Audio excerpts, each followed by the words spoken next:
Bonjour à tous. Cela fait quelques séances que nous travaillons sur le système nerveux afin de poursuivre les découvertes commencées en cinquième.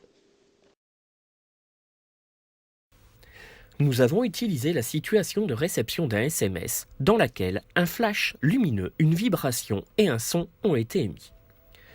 Ceci nous a amené à découvrir que notre cerveau est organisé en aires cérébrales ayant des fonctions spécifiques, soit sensorielles, associatives ou motrices. Notre cerveau recevant simultanément de nombreuses informations sensorielles externes ou internes, il doit d'abord les intégrer dans les aires associatives afin d'élaborer des messages nerveux qui entraîneront une réponse adaptée via les aires motrices. Cette organisation du cerveau en aires spécialisées dans une fonction nécessite une communication entre les différentes aires pour acheminer l'information d'une aire à une autre, mais aussi une communication entre les nerfs moteurs et les organes effecteurs comme les muscles.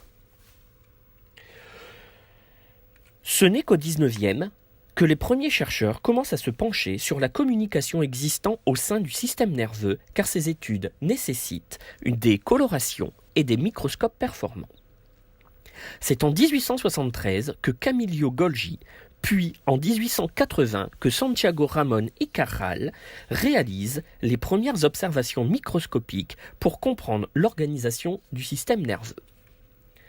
De leurs observations va naître une controverse qui durera plusieurs dizaines d'années.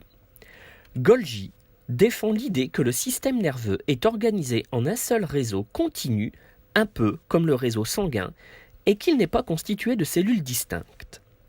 Cajal pense que le système nerveux est constitué de cellules distinctes, séparées, mais en contact les unes avec les autres.